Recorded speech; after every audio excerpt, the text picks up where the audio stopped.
Good morning, everybody. Robin Burning here with Blissful Healing Spiritual Life Coaching.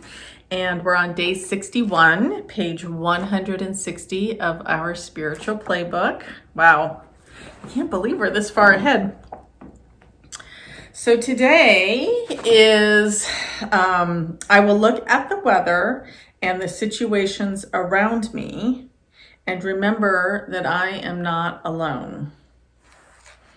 So that sounds a little abstract. Let me articulate for you.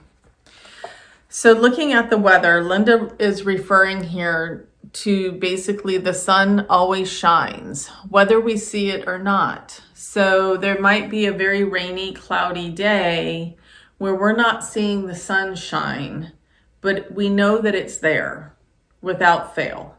The sun rises every single day and it sets every single day. It's always there and we can trust that it is. And what she's comparing that to is the divine energy of creation.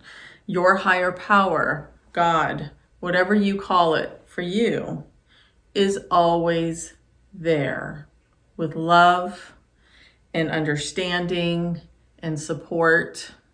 It's always there.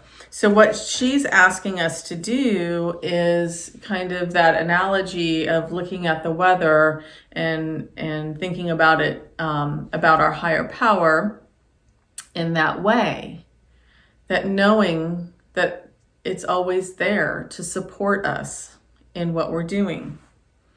So taking it a little bit deeper, we're talking about beliefs again.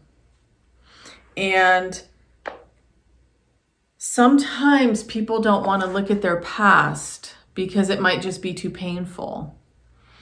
And it's really important to actually look at it and kind of process it out, because what we tend to do as human beings is stuff it back here. Don't want to think about it, don't want to process it, it'll be too painful, I don't want to experience that again, so I'm going to store it back here. This is my analogy. Here's the operative word there. You're storing it. If you're pushing it away and putting it back here, it's still there. And so some people would say, well, why not? Why would you not want to process that out? For some people, it's serving them in some way. So ask yourself that. Is this serving me in some way? And you would be surprised that a lot of people do take their past experiences, and that is a part of their identity, whether they're a victim or of some circumstance, or it allows them to stay angry at somebody, or fearful of something.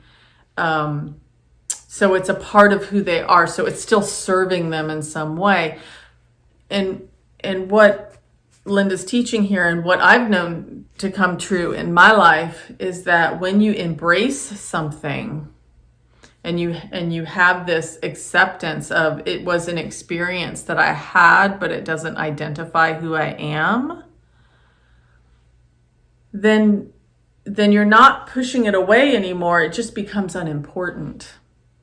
And when you get to a place where you can be that and release these things with the help of the divine energy of creation, then when other circumstances like this come up, it auto resolves for you.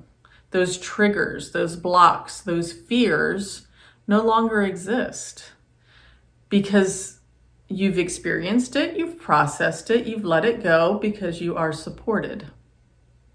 Okay? But if I have something I'm fearful of, or I have a belief about something that I'm choosing not to let go of, and I store it back here, it's still there. And so it's almost like you're gripping on tighter to it because you're storing it. So I don't know if that makes sense. But again, if we embrace something that we have experienced, or a belief that we have that is no longer true for us, we can just let it be and auto resolve. And then as experiences in our life come up that might be similar to that, they won't affect us in any negative way. We can just notice them and go, oh, no, thank you. And it just auto resolves itself. So what she's saying in here is the divine energy of creation, that's God, that's Allah, whatever the name is for you, is always present in our life. Whether we see it, hear it, feel it or not, or sense the presence, it's irrelevant. It doesn't matter. It is there. And you're absolutely loved, supported, and embraced at all times. There's no ebbing and flowing of this support. It just is. It's always there. So I love this last little line in the thing. It says, divine sun is always shining for you, and you can look past the clouds of life to access that energy anytime and any place. So your divine sun is always shining, and you can always access it, and you can always trust that it's there, just like you can trust that on a rainy, cloudy, oogie boogie kind of day, that the sun is there behind the clouds. Okay, so that's what she's asking us to do today, is to kind of take that analogy, look at the weather and the situations around me, and remember, I am not alone. I love you guys. Have a beautiful day. I'll see you tomorrow.